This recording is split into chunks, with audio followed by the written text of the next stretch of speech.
Hey everyone, welcome to another episode of Behind the Screen. I'm your host as usual, Jason Azevedo, and last night we had the premiere of Tides of Wildemount Season 2. It was amazing and epic and all of that wonderful stuff. I am having a heck of a time with our internet service provider. My Wi-Fi is down, but my landline is fine, so I'm able to do this, but I've been on the phone with them for like multiple times in the last couple weeks trying to figure this all out. So I have my son actually producing for me tonight. So Ethan is watching and started the show for us. So there we go. Hope everyone is okay out there. Hope you are all enjoying yourselves through the zombie apocalypse, or at least not enjoying yourselves, but at least surviving and taking care of those that are close to you.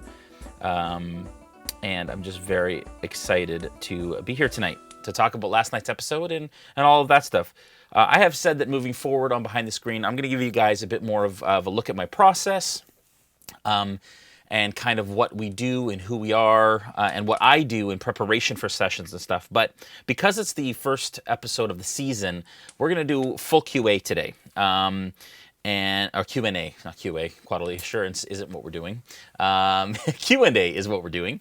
But we did obviously figure out all of the technical issues for last night's episode. It went off without a hitch. It was great, and the time that we invested last week figuring it all out worked out. And so we're very thankful for that.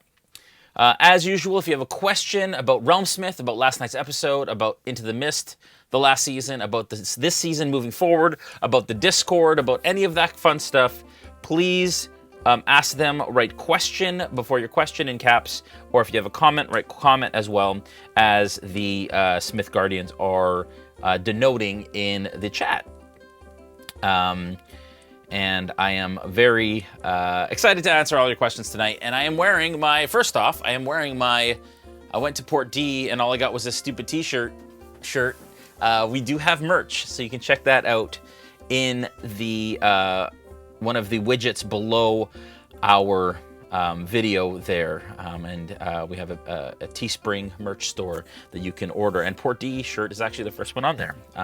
That's one way you can help with the stream. As well, we are starting a goals and giveaway sort of initiative where we want to help, for you guys helping us to grow our channel, we are going to give you some awesome prizes. So when we reach 7,500 followers, we're going to be giving away an Icewind Dale Rime of the Frost Maiden box from Beetle and Grimm.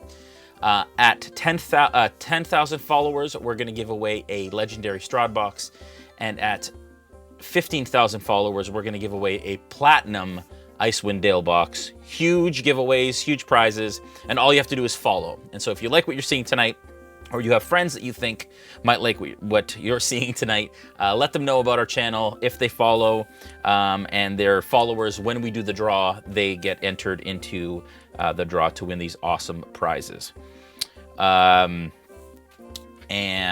hopefully I can bring up my Discord questions because my Wi-Fi is being dumb.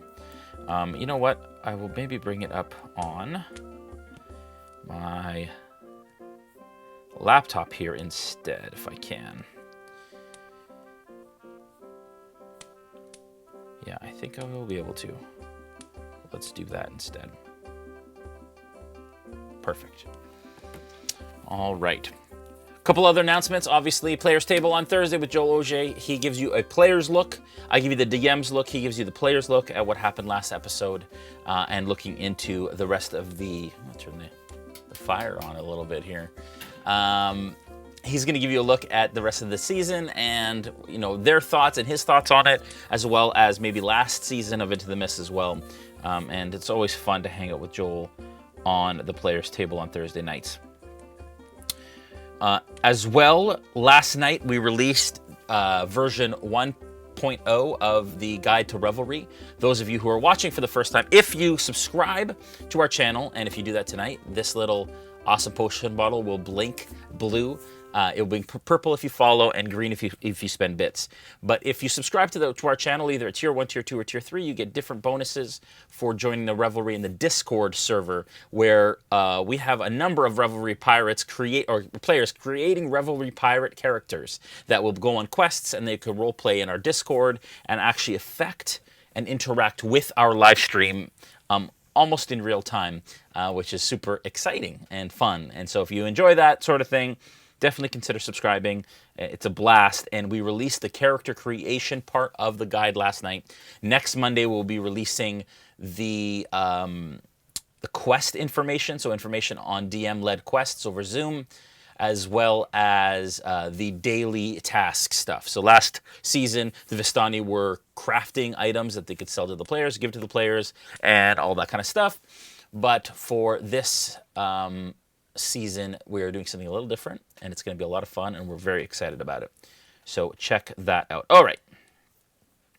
I think that is all the announcements that we have for tonight. So let's jump into some fun questions. There is no question I will not answer, except if it's if it gets into the spoiler zone.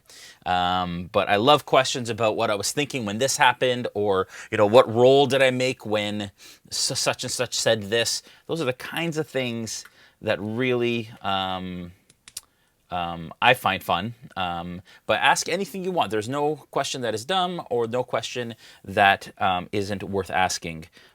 Love it. All right, here we go.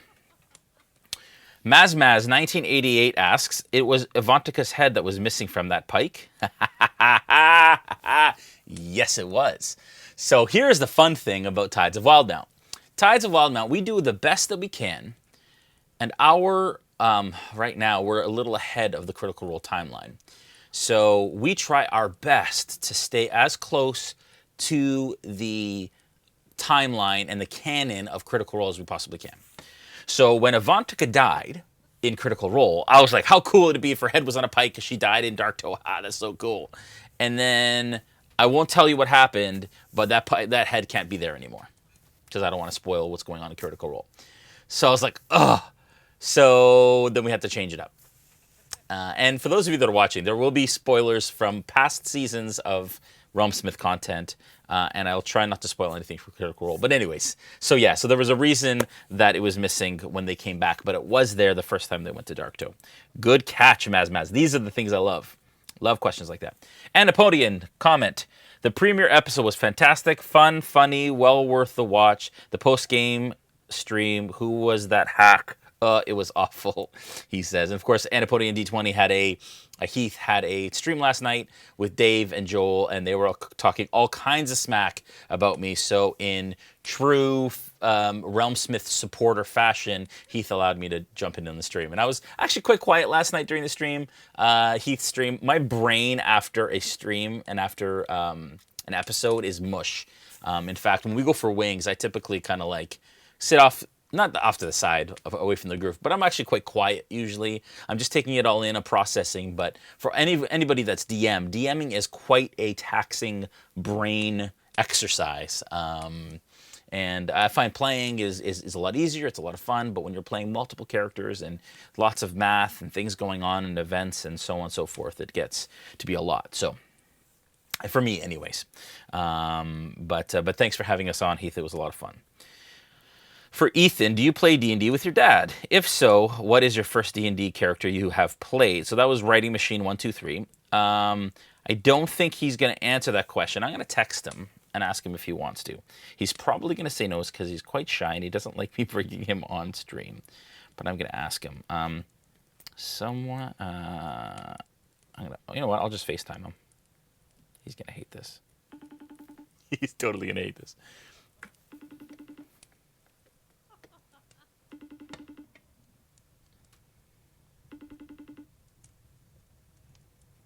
He's totally not going to answer. Because he knows I'm streaming right now. He's upstairs. Because he started the show.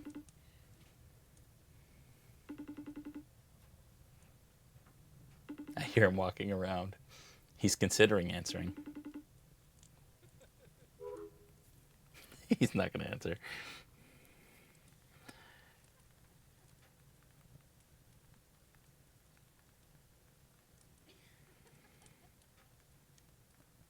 Let's see if he responds here. Sent him a little text. Okay. All right. Let's move on to the next question. Quillith asks, will we be grouped on ships again like last season with Manticore and Squid? I can tell you that through a lot of there will be quite a few changes to the way that we do Revelry this year, based on all your feedback, based on how Into the Mist went, and I can say no, that is not going to be the case this season. We found that caused some issues from a logistics perspective, among other things. So we are not doing that this year, just so you know. That is not going to be the case. Vozel DR, or Dr. Vozel possibly, or Vozel from the Dominican Republic, one of those, asks, so I don't want to put a damper on this, so bear with me. I subscribed to the boxes on an annual basis prior to the Kickstarter.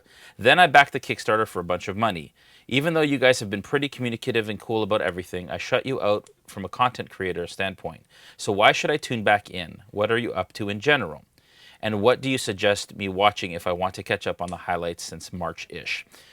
Vozel, and he says, in continuation, I left off a few sessions into the first season of Into the Mist. Vozel, great question. And for those of you that are watching that don't know what Vozel's talking about, we had a subscription box business. It was an encounter box business where we would adventure box business where we would send boxes out to people so that they can create their own D&D experiences at home with everything they needed. There were modules that we wrote with miniatures and terrain and paints and all of this wonderful stuff. It was an incredible business. We loved it very much, even though it was a heck of a lot of work. And then when COVID hit, shipping became a massive issue. Not only shipping boxes out, because that wasn't as big an issue as it was getting stuff in. Some of our stuff came from China. Some of our stuff came from all over the world, including Spain, which was locked down pretty heavily, and from the States, which was also locked down pretty heavily. Because of that, immediately, almost when COVID hit, we had to shut down subscriptions. We shut down subscriptions for 2 months, and 2 months of no subscriptions with all of the resources financially that it takes to run that business, it decimated that box business. Prior to that, we had set a Kickstarter where we raised a lot of cash from people, and they had supported us. And again, because of that business going down and being decimated, it caused major issues financially for us. Thankfully, the streaming business picked up in COVID because people need entertainment and people need something to watch and people love D&D. And so that is why RealmSmith exists today. There are a lot of companies out there right now that no longer exist because of COVID, have shut their doors and have said, sorry, we're not going to do anything. At this point, as far as the Kickstarter goes, we are trying to do our best to, as funds come in and as we manage all of what's going on, we are refunding different levels of things that we know are absolutely undeliverable. And we have a bunch of content at our warehouse, but we are missing a bunch as well. And so we're just trying to navigate this whole thing. I apologize, first of all, everyone out there who supported us, not only in the Kickstarter, but also for our adventure boxes ahead of time or before that. We are doing our best. So instead of shutting down the business, we have decided that we are committed, come hell or high water, to do the best that we possibly can to continue to service and to get you what you ordered. What we can't get, we'll refund. It's going to take time. And I appreciate your patience, Vozel. When it comes to RealmSmith, what we've been up to, I appreciate and I understand you needing to separate yourself. It's been incredibly difficult from my perspective because we had a failed business that was beyond our control. It didn't fail because of anything that we necessarily did. It was a global pandemic that unfortunately destroyed that part of the business. But we have done our best to focus on building another side of the business that we can then repair that side of the business with. And thankfully to the community here who we have built, we've been able to make this quite successful and to continue to do what we do as RealmSmith. So what I would say though is if you caught a couple of Into the Mist, it would really depend on what kind of content you personally like, whether it be Curse of Strahd or whether it be Wildemount. And if you're into more adventure and kind of high seas adventure, swashbuckling, fun kind of high fantasy adventure, I would say you go with Tides of Wildemount, especially if you're a Critical Role fan. If you're not, if you're more into the gothic horror and the darker side of role play and the Curse of Strahd campaign, I would suggest that you continue to watch Into the Mist. Catch up on those 2 seasons, because come next season of Into the Mist, then you'll be Into the Mist. Sorry, you will be caught up and can join us there. Again, my heartfelt apologies.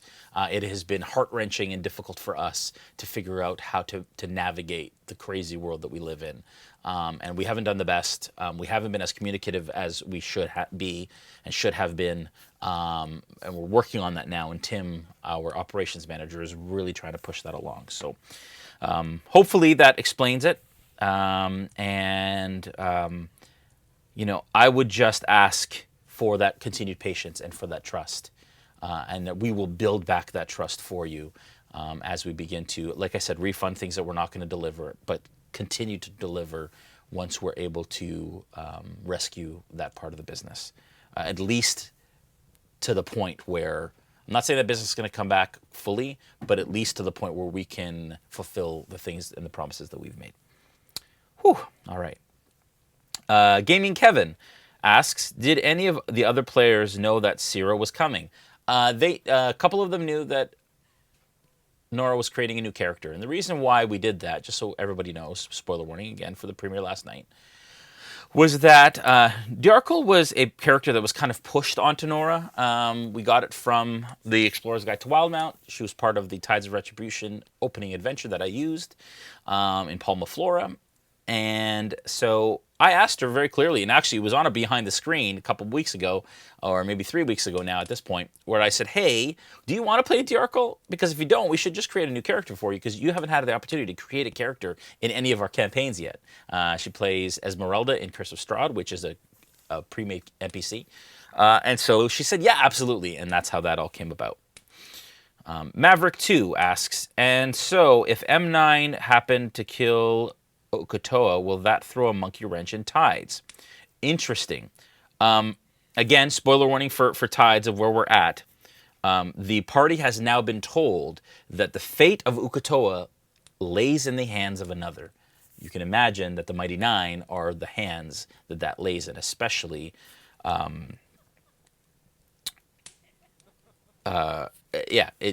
especially when it comes to making sure that Uk'otoa isn't released. And Ford obviously being the central person that I was speaking to about last night with the Oracle. And so that's why we're staying away from Uk'otoa. And we started there in Retribution, but then we kind of went off a little bit, was because that is a very Mighty Nine-centric storyline, and we wanted to maybe go to another lesser idol that exists in the book.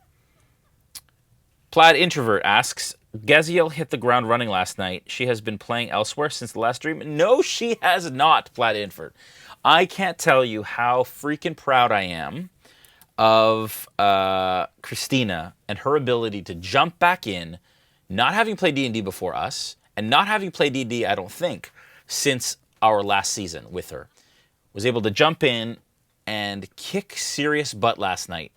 And pick right up where she left off. I was super impressed with her and her ability to do that, and I'm so thankful that she's back. She's such a great addition and player, and it's been a lot of fun. Also want to thank Daniel Prometheus for coming back, and he is now one of our Smith Guardians again.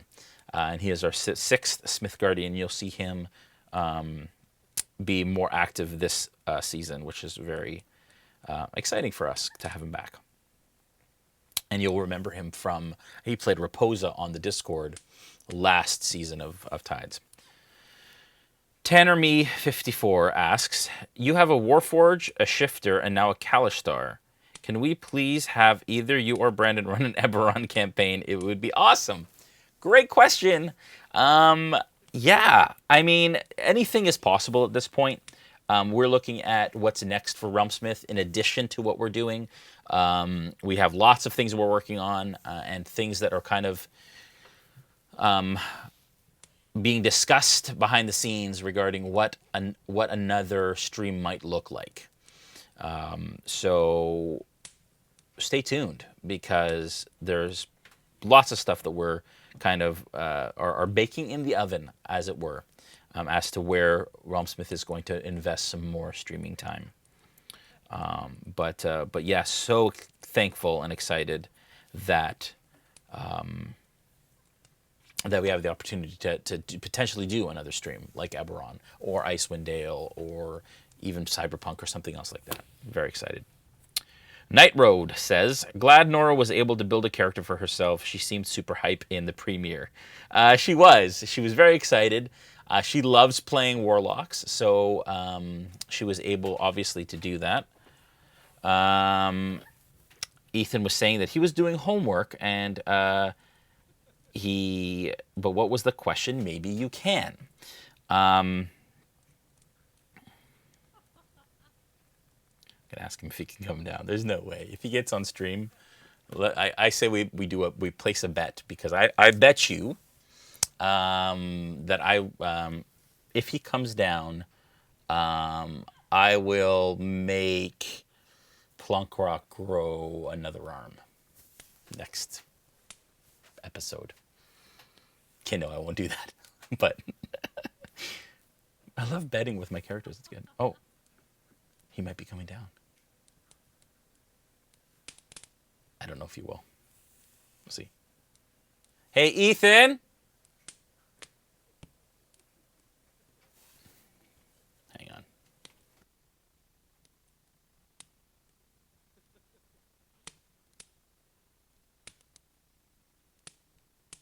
He might. I just don't want to yell on my mic.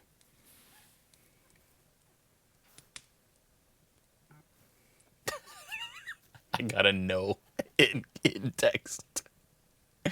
Okay, so he has played D&D before with me multiple times. His first character was Win, and you can see Ethan play actually in our noob stream. We have a noob stream that we had where it was brand new players playing through our Adventure Box adventures, and he plays Win, and that is Tales from the Shattered Shield on our YouTube page, so, and our YouTube channel. So you can check that out, and you can see Ethan playing Win during that time. It's a lot of fun.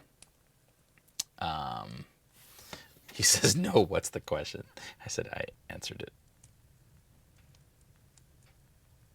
Okay. All right. Question from Shadster. That was quite the cliffhanger last night. Care to give away any spoilers for next week? I care not to, Shad. And you know better. No, I'm just kidding. So, yeah, Yana, interesting twist. Didn't expect that. That's all I'll say. Because what would a cliffhanger be if I told you what was at the bottom of the cliff? All right. Glock89 asks, what made you pick the Critical Role Foundation as your charity of choice for this season? Just wondering. Glock, great question. Honestly, it's as simple as this. Matt Mercer and watching Critical Role is what got me back into D&D. And got me excited about streaming. Not necessarily back into D&D, but got me excited about streaming. And I learned a lot of 5e by osmosis from watching Critical Role. It's something that has been very true to my heart. He's a mentor to me, and he's just a really awesome, all-around great person.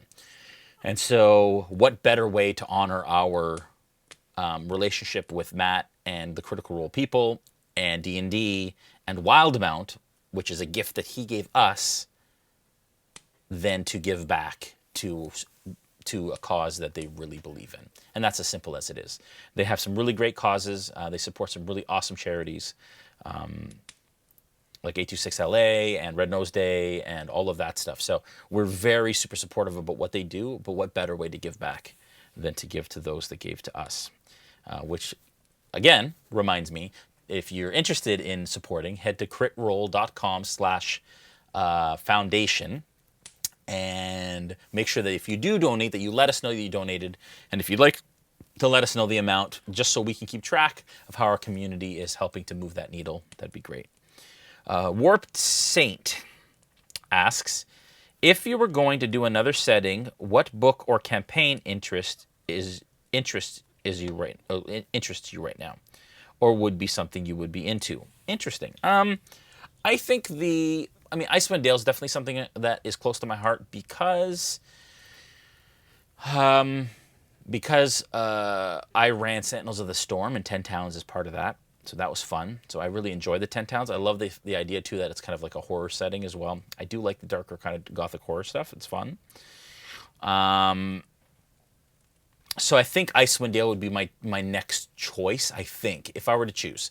But I don't know. And D&D has regular campaigns that come out every year. So who knows what the next one is and what that might be. Right now, it would be difficult to do a third one in this rotation, I think. I don't know if we want to go 2 seasons out from one, but maybe. Who knows? We're not sure yet. But excited to kind of figure that out as we go. But my answer would be Icewind Dale, I think, is the thing I'm most interested in right now. J Scow 2 asks, do the players still have the Mark of the Blade Singer? Yes. Yes, they do. Some of them do. Joel used his, one of his charges, but the rest of them absolutely do. And for those of you that don't know, the Charm of the Blade Singer was something I gave the characters to honor our fellow cast member that took his life, Todd, on his 1-year anniversary of his passing. And it was a really heartfelt thing that I did, and I gave them all a charm, which gives them a bunch of abilities. It's a oak leaf that is in the palm of their hands that they can use to do a bunch of different abilities that Mcgill, who Todd played, was able to do. And this is our Mcgill statue to honor his character. And there are oak leaves on the base, actually, of the statue. That is a Hero Forge miniature that we got printed large. It was donated by the company. I forget what the company is, but we follow them on Instagram. I forget the name of the company. But they 3D printed it, and they donated it. This was a 90-hour print, I think. Anyways, really great. And then I painted it. And it sits here on our mantle to remember Todd. So, there it is. All right. Adabelle Rosette asks, not sure if this was asked already, but what is Nora's character? And can you talk about some of her character features? Yeah, sure. So I won't give away too much about the backstory and stuff, but what I will tell you is she's a Kalashtar warlock. Kalashtar is obviously from the Eberron world, and they are telepathic beings who are tied to the dream world. That's what I'll say about that. If you want to look into Kalastars, you can check out the Eberron book on D&D Beyond, or in your own Eberron book, and it'll give you information about Kalastars a bit more. She's a warlock, and she is using the Pact of the Genie, which is from Tasha's. It was Unearthed Arcana. It is now from Tasha's. And it's really, really cool. And one of the abilities is to have a vessel that you come in and out of, which is exactly what she did last episode, which is very cool. So you can look into all of that. So cool, super awesome character. And she's got a bit of a Egyptian Marquesian vibe to her character. It's going to be a lot of fun. I can't wait to dig more into her backstory, into her character. Sira is her name. Anermy54 asks, I came in late, but I wanted to ask about your Nolzur's Marvelous Tutorials. My Sundays were church, lunch, and then Nolzur's. I missed it a lot and learned so much. Will it be coming back? Thanks. Great question. So Nolzur's, we took a bit of a break from Nolzur's because we weren't sure what was happening. We were looking at maybe doing another show on Sundays, and then we took a bit of a hiatus. Because Sunday nights doing Nolzur's really kind of affected my ability to prep for Mondays as well, and I just needed a little break. We had like over 50 episodes, I think 53 episodes of Nolzur's. I have to update the rest of them, actually, upload the rest of them to YouTube still. That reminds me. There's a lot I still have to upload to YouTube. So I just needed a bit of a break. Painting a miniature for 2 hours on a Sunday night was just a lot, and so I just needed a bit of a break. We have taken a break, but we are absolutely looking at bringing it back at some point, possibly. So it's still on hiatus, but the more I hear about this, the more I love Nolzur's and understand what it gives to people. and if we can find a way to make it sustainable and a great addition to what we do at RealmSmith, we will absolutely bring it back. S. Good Kai asks, I know Nolzers is on hiatus, but curious if there's been any movement on it. I miss spending Sunday afternoons with you. Oh, man. Yes. I mean, again, same answer. Yeah. We definitely need to, yeah. Okay. This is good. It's good to hear that you guys really miss it. That's awesome. Question from Kevin Manx.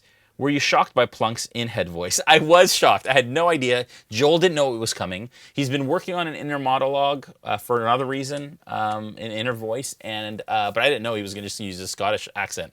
Joel does a very good Scottish accent, in my opinion. Scots might say different. But he also used that accent for Manon Eagerpath, which was his dwarf character in Sentinels of the Storm, if you go back and watch those.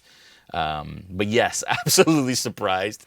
So out of left field, but it worked so great. And how awesome was Joel's song last night? Oh my gosh, it broke me. There were two moments. That broke me, and then of course the other Bacalhau moment broke me as well. Crazy. Oh, my players are nuts. I love it. Grizzly asks, when COVID ends, would you be starting up the adventure boxes again? Again, we are trying to at least deliver on the fulfilled promises that we have from our adventure boxes. Once that is completed, once we're able to do that, then possibly we might resurrect that business at some point. But right now, there is no plan to do so yet. Our plan right now is to focus on getting those that are missing things their content. Maverick2 asks, why did you decide to do 2 alternating campaigns instead of completing one through? Great question, Maverick. The reason we did that, and it was very intentional, the reason we did that was because we wanted to make sure that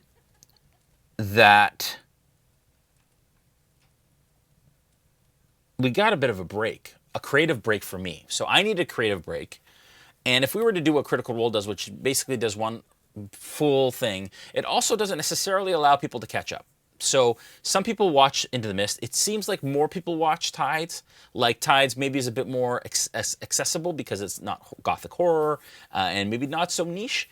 And so, first of all, Barovia's hard and it's heavy. And it's nice to have a light departure from that, being Tides kind of swashbuckling high seas adventure.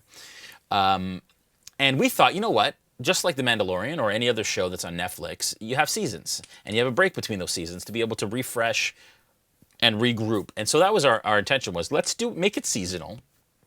It builds anticipation for the next season while it's off. And it gives people the opportunity to cram them in that 3 months and to binge watch to catch up on previous seasons. That was our intention. I think it's working fairly well so far. But I'd love to hear your feedback, guys, tonight about that. Like, do you feel like the 2 campaign swap is good? Do you like that? Do you not? I'd love to hear.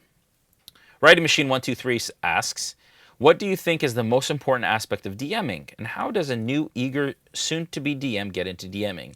And what is the best way to prep for a campaign in the sessions? And how can I avoid having anxiety from fear of messing up as a DM? Lots of great questions, Writing Machine. Let me answer one at a time. What do you think is the most important aspect of DMing? For me, I've always said that my goal, my purpose as a DM, from my perspective, an old school kind of mentality was it's the DM versus the players, and we're out to kill you, and you have to basically survive my craziness. That's not my intention, and that's not my purpose as a DM.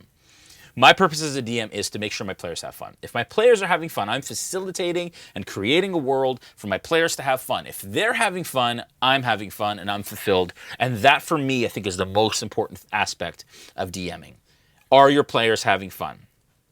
Yes, then you are creating a world that is enjoyable and an experience that is fun. Because if you're not having fun, why are you doing it in the first place? I think that's the first thing. How does a new, eager, soon-to-be DM get into DMing? I would suggest picking up one of the starter kits. So D&D has 2 starter sets that you can pick up. It's got rules and character sheets and basic rules, I should say. and some dice and some things in there, that is exactly the way. If you already have core source books and dice and things like that, then I would suggest jumping into a pre-written campaign that really kind of holds your hand through it. Horde of the Dragon Queen is a decent one I did. Sentinels, Storm King's Thunder was a decent one. Curse of Strahd is a bit advanced when it comes to DMing because it's very sandbox-like. But yeah. And what is the best way to prep for a campaign and the sessions? Everyone has their own ability and their own style, and it's very difficult to answer that question. What I can tell you is what works for me. For me, what I do is if it's a pre-written campaign, I take whatever's supposed to happen, I copy it from D&D Beyond, paste it into my own Trello document. Trello is a task management system that I use for DMing. And then rewrite it and adjust it. That's how I prep.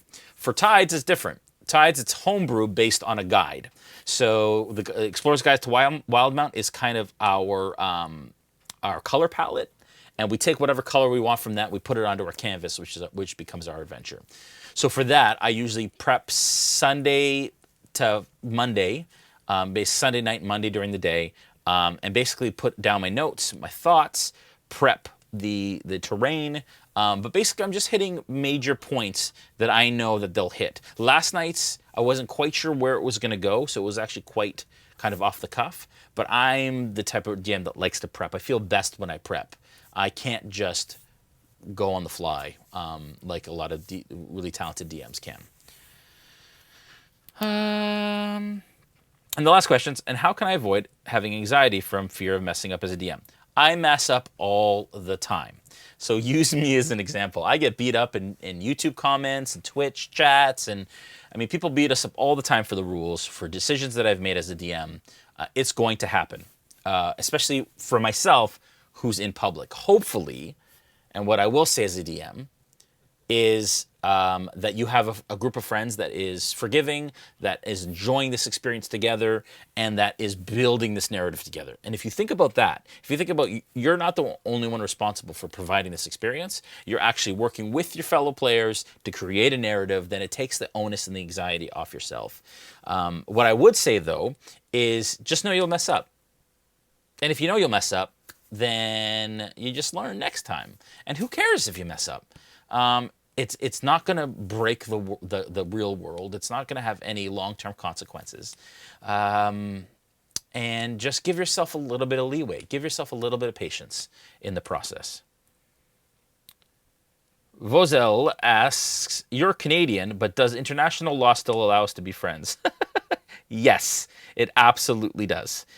We can absolutely still be friends. I would love to be your friend, Vozel. And thank you, and welcome back to the RealmSmith family. Thank you for coming back after the kerfuffle with our adventure boxes. And you are so very welcome in our community. Loved how Dave broke you. Yes, Dave definitely broke me last night. It'd be really cool to get each one of the cast members to do a side-by-side painting with you. We've talked about that, actually. It's hard during COVID. We're not supposed to be side-by-side. In fact, our region right now has gone into lockdown again, which means that, like when Julian's here, we're social distancing because he's producing and is considered like a place of work because we're doing what we're doing, and he's essential for us to do the live stream. But otherwise, we're all remote for that reason. Do you think Wizards will come out with a Dark Sun campaign world for 5e? Don't know. Haven't heard anything, but that'd be very cool. Grizzly. Maverick2 says, I'm good with the 2 campaigns. Depending when folks find RealmSmith, it might help to have another 2 weeks in break. I didn't quite make 13 episodes in the break. Perhaps a one-shot or 2 in the downtime. Good question. Good call. I like that. Yeah, maybe, so don't go completely dark, but maybe have some one-shots happen during that. Actually, you know what? That's a great idea. Although it's nice to give our players a couple weeks off, too. I'd say maybe Brandon could DM a session or something like that. But yeah, that's a good call. And we did do some one-shots. In fact, actually, I ran the one-shot for our community for our Tier 3s that directly affected the campaign. So that was the Gakis one-shot. Mazmaz asks, do you foresee a tension between growing your channel and community and still trying to provide Discord community with the opportunity to roleplay and interact with the campaigns? And how many Discord role players does it become unsustainable? So Mazmaz, those are great questions. Wow, awesome. You guys are killing it tonight with questions. This is great. Do you foresee a tension between growing your channel? No. We have a very, very capable and awesome family of Smith Guardians that run that Discord community. So my involvement is actually quite limited in the sense that I am responsible for tying and weaving the narrative in some ways. I'm responsible for kind of doing some of the overarching stuff, but Julian basically runs the Discord from the RealmSmith side, from I guess the plot team side. So him and I create the narratives. We talk about what tie-ins exist, and then he basically works with the Smith Guardians to create it, to make it go. And so they basically run it. I jump in here and there, but I'm quite hands off. So it doesn't really affect each other. And even when it comes, I always create, especially with tides, it's easy because we're writing the narrative. So for us to intertwine them, that's very important to us. We want to be, and I think we have been, the first truly interactive live stream where people are playing and their stories are affecting our live stream. I come from a game design background, so this is something that is super exciting for me and will always, in my opinion, as long as I have a say, be part of what RealmSmith does. When does it become unsustainable? Great question. I don't know. We're learning as we go, and we're kind of crossing the bridges as they come and dealing with the challenges as we have to. But frankly, we've built it with sustainability in mind. Just know that. And some of the changes that we've made for this season, for example, are with sustainability in mind. So moving into the next number of months, into years, knowing if this thing explodes and we have thousands of people on our Discord, how do we deal with that? And we've got ideas. So we'll see. But thanks, Mazmas, for kind of coming along with us on this journey. And again, a huge thanks to our Smith Guardians who take our craziness, make sense of it, and then give you the experiences that you have. Thank you so much. Glock89 asks, as much as I love her and her gusto for the game, how hard was it not to do more damage to Christina last night? I got worried. Yeah.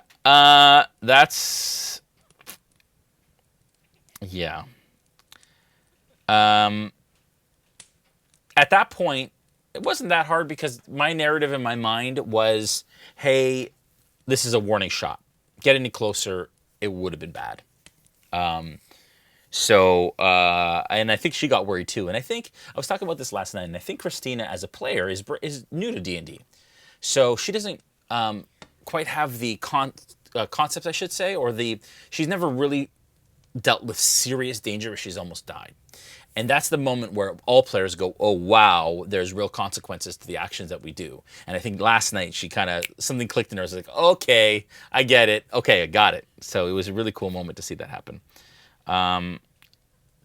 Tanner Me says, love the two different campaign seasons. Watching 13 through 16 episodes is very doable.